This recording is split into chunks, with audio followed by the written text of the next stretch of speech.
சின்ன மருமகள்ல அடுத்து என்ன நடக்க போகுதுன்னு வாங்க பார்க்கலாம். சேது வரலையே இன்னும், எங்கே தான் போனேன்னு தெரியலையே அப்படின்னு சொல்லிட்டு ஆத்தா கருப்பை கூப்பிட்டு கேட்குது.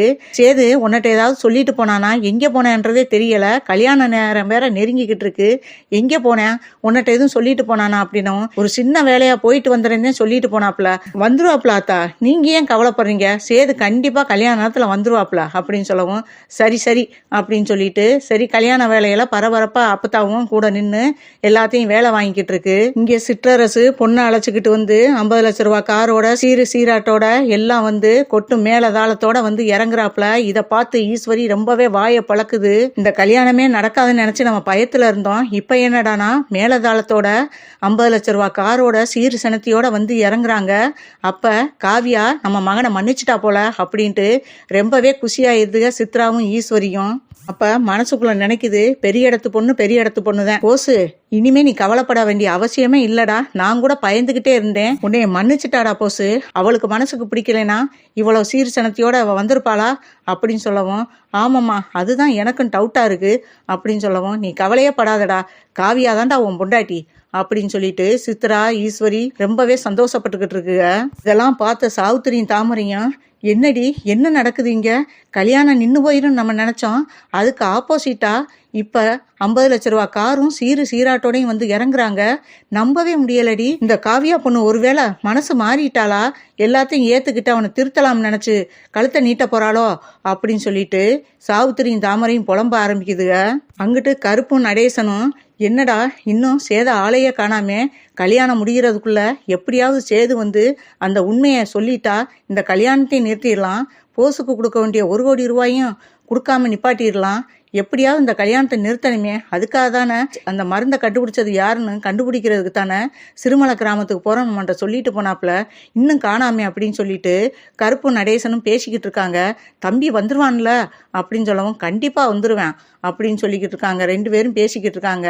அந்த நேரம் ராசாங்கம் நடேசனை கூப்பிட்டு, என்னடா நடேசா, ஏதாவது உனக்கு தெரியுமா சேது எங்கே போனான்னு அப்படின்னு சொல்லவும், இல்லப்பா இப்ப வந்துருவேன் அப்படின்னு சொல்றாப்புல. சரி எதுக்கும் ஒரு போனை போட அவனுக்கு அப்படின்னு சொல்லிக்கிட்டு கீழே போனை போடுறாங்க.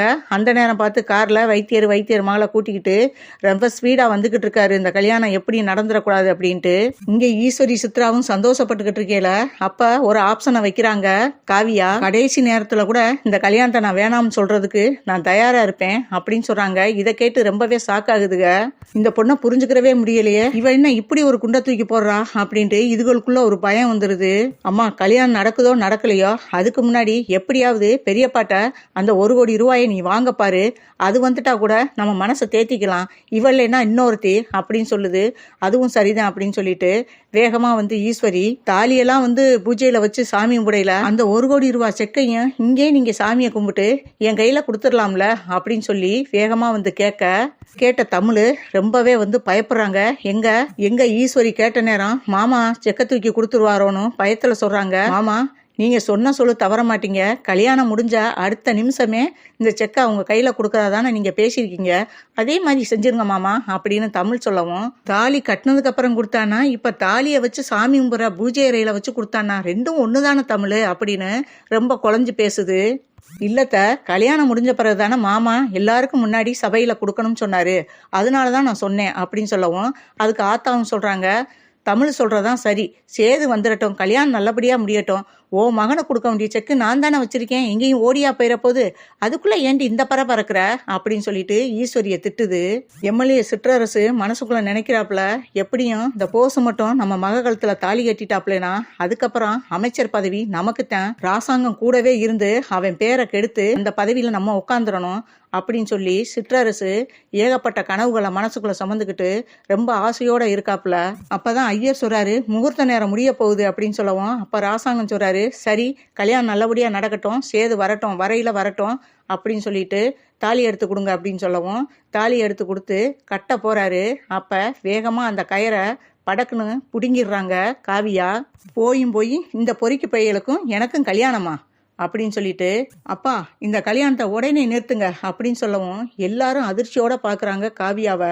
எம்எல்ஏ சிற்றரசுக்கே இது அதிர்ச்சியா இருக்கு, எதுக்குமா தாலி கட்ட போற நேரத்துல தாலியை கையில வாங்கிட்டு கல்யாணம் வேணாங்கிற அப்படின்னு சொல்லி சிற்றரசு கேட்க, ராசாங்கமும் அதிர்ச்சியோட, ஏமா எதுக்குமா இப்ப இந்த கல்யாணத்தை நிறுத்துற அப்படின்னு சொல்லவும், இதுதான் சமயம் சொல்லிட்டு சாவித்திரி நடந்த விஷயத்த பூரா சொல்ல, இதை கேட்ட ஆத்தா ஈஸ்வரிய பார்த்து, ஏண்டி இவ சொல்றதெல்லாம் உண்மையா அப்படின்னு சொல்லவும், அது பதில் பேச முடியாம நிக்க, அவங்க எப்படி சொல்லுவாங்க, அவங்க சொல்ல மாட்டாங்க. ஏன்னா அவங்க மயன் நீங்க நினைக்கிற மாதிரிலாம் நல்லவன் கிடையாது, சரியான பொம்பளை பொறுக்கி பையன் அப்படின்னு காவியா கோவமா பேச, அந்த நேரம் பார்த்து சேது வைத்தியரையும் வைத்தியர் மகளையும் உள்ள கூட்டிக்கிட்டு வர, அதை பார்த்து ரொம்பவே சந்தோஷப்படுறாங்க தமிழ்.